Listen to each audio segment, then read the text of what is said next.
In this video, I'm going to be answering all your questions that you had for me on Instagram, TikTok, and YouTube, including whether my Amiga Seamaster is going, and also, where do I get these wall clocks? Before we start that though, you might be wondering where I am, so let's reverse back to the start, and start from the beginning.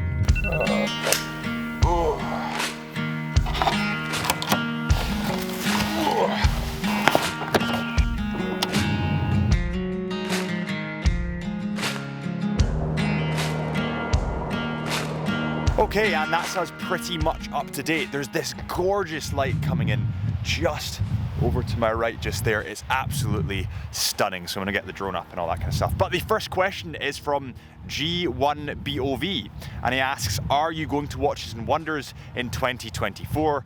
Yes, I will be going to Watches and Wonders in 2024. I'll be doing a lot of filming, a lot of editing as well, and we'll be reviewing all the watches that we can, getting hands-on with all that product. That's gonna be super, super fun. And hopefully, I'll see some of you guys there. The next question is from Ray_Quick, and he says, what do you do to keep fit? Great question, a personal one.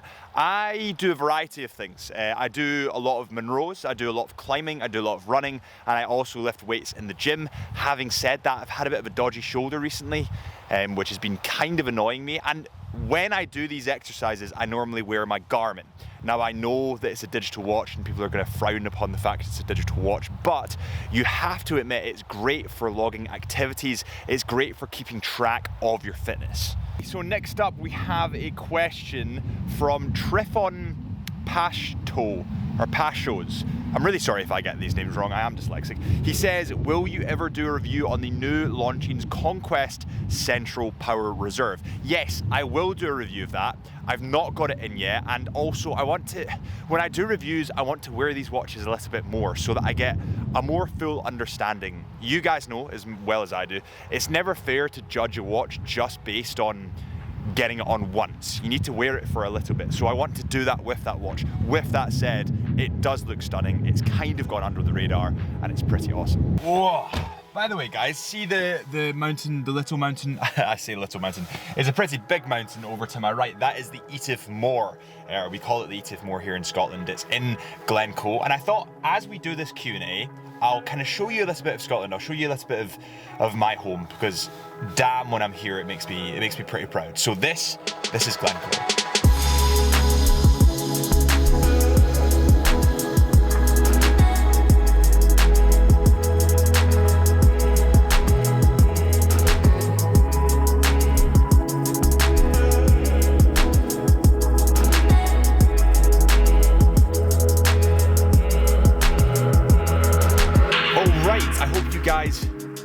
Give that lens a wipe. I hope you guys enjoyed that little cinematic experience of Glencoe. We're just about to head up to Glen Etive, which I'll film as well for you, but let's get to another couple of questions. So, Watch Guy Leeds, I'm guessing it's a watch guy based in Leeds, says, hope for Tudor releases, upgrades this year. So, my kind of assumption, I never know this stuff and I've been wrong, but I've also been right, is that the COSC and METAS certified movement is going to be dispersed to other Black Bay models within the range. So we saw it put into the Black Bay Heritage Burgundy. You'll see that probably rolled out to more models, which is incredible because for the price of a Tudor, that affordability aspect is pretty, I said incredible before, but it is pretty incredible. To top that off, you will also have that new kind of rice grainy looking bracelet dispersed out to other models as well. That'll kind of come with the METAS movement. If you have the rice grain looking bracelet, you'll have the METAS movement. You guys kind of get it. Now, what do I want to happen from Tudor? Well, I want them to have a little bit more fun. I mean, can you imagine if they release a Burgundy Pelagos? A bit like the Black Bay Burgundy, but in a Pelagos format. I don't know. I know that it will never happen. I know that I'm just imagining this, but that'd be cool. So we've got a new question from _Edward Lowe, and he says, tell us about your journey of becoming a creator and videographer. which is a good one. Amazing question. It's a lot more personal, I suppose. So I was always into photography as a kid. I always had a camera in my hand. That's just something that's always been ingrained within my personality. I suppose, when did the videography journey, the YouTube journey start? I went to Iceland just after COVID ended. Now, I was an amateur videographer back then. I wasn't very good, but I kind of loved to do it. Essentially what happened is I met two people that were total strangers. One of them was called Alex and the other was called Matty, both incredible photographers. We rented a van and went around Iceland for 10 days. I filmed the entire thing, and three people that had no idea who each other were, had no idea about each other's lives, just bonded because of photography and videography, because of a common passion. And that trip was one of the most incredible trips I've ever had. It was honestly, hands down, amazing. And I've made friends for life because of that. So I think that kind of trip is when photography and videography really took hold. And since then, I've been obsessed. I love capturing moments. I love triggering emotions through my videography for the people that are watching it. That is just what I love to do. I truly believe that I've been put on this earth to capture my art form, which is video and photography. And I don't think I'll ever lose the obsession. I mean, I was literally up at 4 a.m. this morning, and I drove to Glencoe for 2 hours just to catch some nice light. Something that photographers will only understand. Okay team, so before we answer the next question, we're going down here, and this is Glen Etive. Now, you might recognize Glen Etive from James Bond. It was actually featured in Skyfall. There's a really iconic picture of James Bond and M, I think it is, the code name's M, looking out over the beautiful Scottish Highlands. That is literally down this road. I'll drive down this road and record the car, and hopefully you'll be able to see where that spot is. So let's get the drone up and let's have a look at Glen Etive before we answer more questions.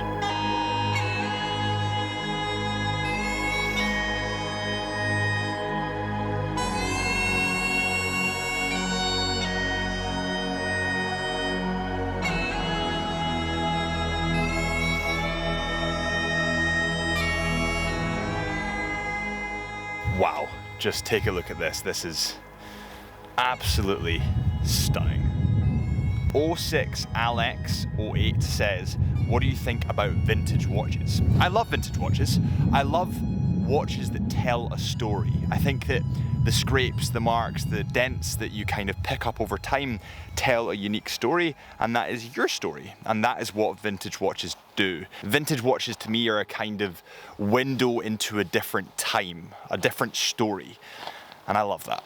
Okay, so we have Edward.Murray1 says Tudor Ranger or Omega Railmaster. Personally, I would go with the Omega Railmaster. I just prefer the aesthetic and looks of that watch, but it's not to say that one is totally better than the other. Also, one is a lot more expensive. So I hate to say personal preference comes into it, but it really does. I mean, it's up to you. A Greenwell1 says, do you ever take a day off? What other hobbies do you have?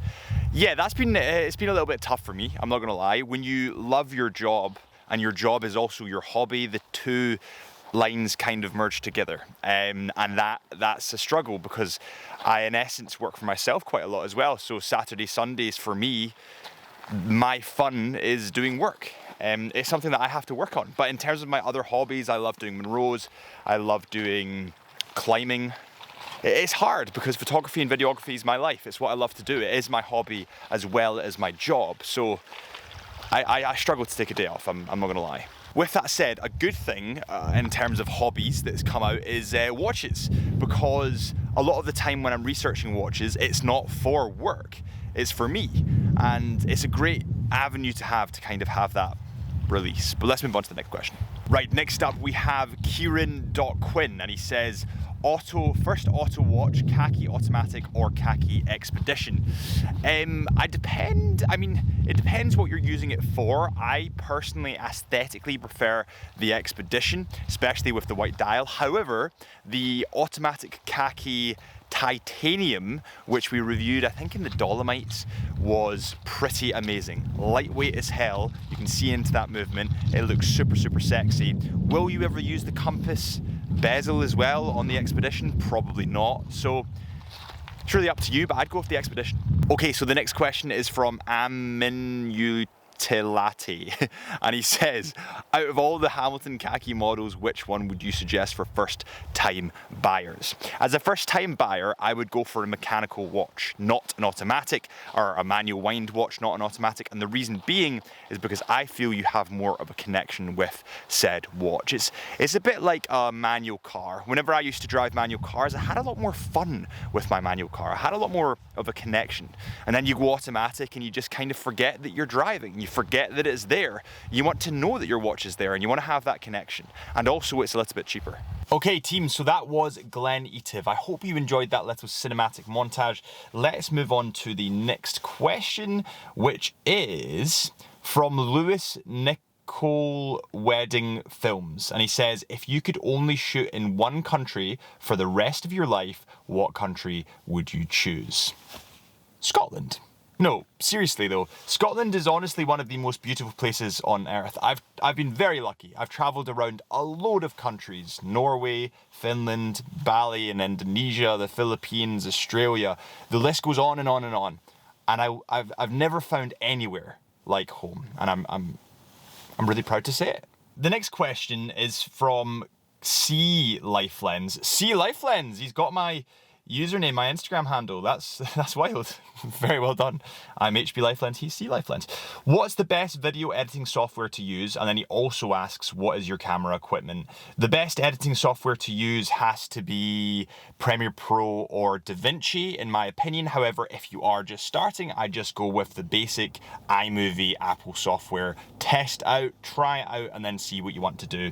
In terms of my camera equipment, I have a Canon R5, which I'm filming on as we speak. I have a 24-70 2.8, I have a 70-200, I also have a 15-35 2.8. All of those lenses are 2.8. They make up the Holy Trinity. Now I do have a lot more equipment in the podcast studio, the Into the Mind podcast studio, which is my personal podcast if you want to see that, and I can talk to you guys about that equipment if you want to know about it. But from a day-to-day basis, that's kind of what I use. Oh, also I use this. This is my new drone. It's the Mavic 3 Pro.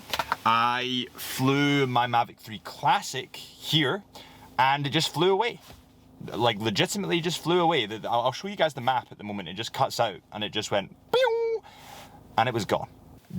Despotis says top 3 most important things when buying a new watch. One would be authenticity. You need to make sure it's authentic, it has box and papers, it has everything that you need, and also you're buying it from a reputable dealer. That's pretty damn important. Secondly, it's about how you feel about the watch. Who cares about how I feel? Who cares about how Johnny down the road feels? It's how you feel about your timepiece. And thirdly, you probably want to look at the sentimental attachment that you have to said watch.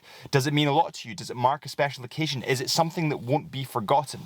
Those are 3 points that I would take with you. So check for authenticity, hopefully get it from an authorized dealer. Don't care about what other people say. It's about how you feel, and also sentimental attachment.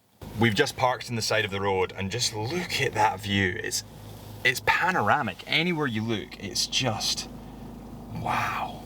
Okay, now we get to it. The question that I've been bombarded with for so long is, where do I get the wall clocks? The Casio G-Shock wall clock, the IWC Big Pilot wall clock, the Hamilton Khaki Fields wall clock. Where have I got all of those wall clocks from? To be totally transparent with you guys, to be totally honest, a lot of the brands wanted to feature within the Into the Mind podcast. So they gave us wall clocks so that they would feature within that podcast. So I contacted the brands directly and they sent them out to me. However, I do know that quite a few of these wall clocks are available, and they are available on eBay, but just be careful of authenticity. There's also Seiko that does pretty nice wall clocks if you want to see them. So there is a couple of options, but yeah, that's the story behind the wall clocks, is they sent them out for the podcast. On that note though, we will be doing a giveaway with a wall clock. This is something that I've been talking to one of the brands about and we would like to do to celebrate either 50,000 subscribers or 75,000 subscribers. So a wall clock could be yours. So make sure you hit that subscribe button and all that kind of stuff if you enjoy these videos. And this is just my thanks to you guys. You know, I want to try and give back to you because you've given me so much. I mean, I got up at 4 in the morning this morning to film in Glencoe by myself because this is my job now, and that makes me really proud, and it makes me proud to be part of this community. So seriously, thank you. Okay, we're gonna drive a little bit further, then we're gonna get the drone up at another little spot that I know coming into Glencoe, beautiful spot, and then we're gonna answer a couple more questions, but also discuss the possible end to my Seamaster. You guys heard me. Let's get this cinematic montage rolling, get the emotional music, and then we'll talk about it.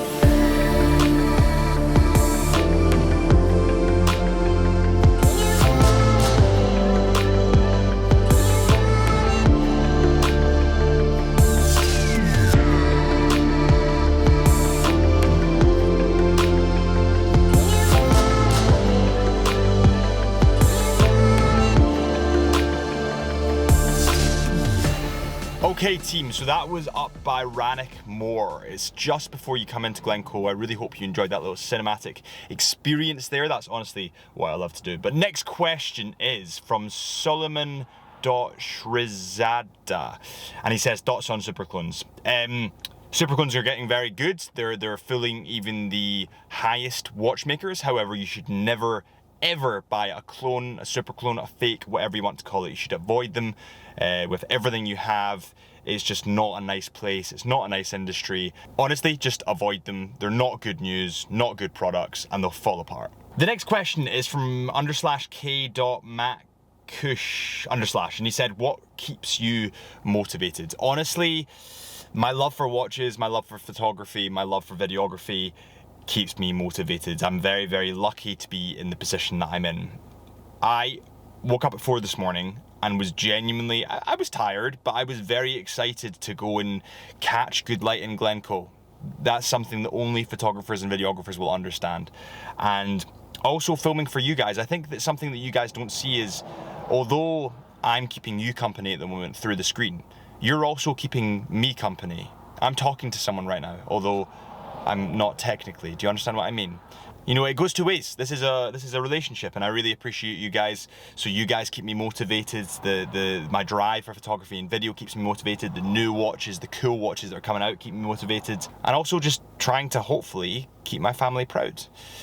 That keeps me motivated. And finally, we get to the last point, which is my Omega Seamaster, the thing that I wanted to talk to you guys about. So, you know when there's a new shiny toy, and you want the new shiny toy? That is what the new Omega Speedmaster is to me, the white dial. That is the new shiny toy. That is a watch that, honestly, I've not wanted to watch this much in so long. Now, I can't afford that watch at the moment. I simply can't. I also do feel that I've got my use out the Seamaster. Maybe, perhaps it's someone else's turn to enjoy that watch. And that's why I'm thinking potentially of selling it and getting the Speedmaster. It's a big decision, and I have a huge sentimental attachment to this watch, and maybe I'll regret that, so I'm not going to make this decision overnight. But the Speedmaster white dial is something that I mean, look at it. It's so sexy. Please let me know in the comments what you guys think. I'd really value your guys' opinion here. Seriously, I don't know what to do. Do I get rid of it? Do I keep it? Am I just having a love affair? Who knows? And on that note, it's time for me to go home and have a shower. Thank you guys so much for watching. I honestly appreciate every single one of this amazing watch community. I really hope you enjoyed. If I didn't get around to your question, I do apologize. I'll get around to it next time. Make sure you check us out on Instagram at Chisholm Hunter Watches. My personal profile's at HB Lifelens, or our podcast, which is Into the Mind. Look up the Into the Mind podcast. Thank you guys again, and I'll see you soon.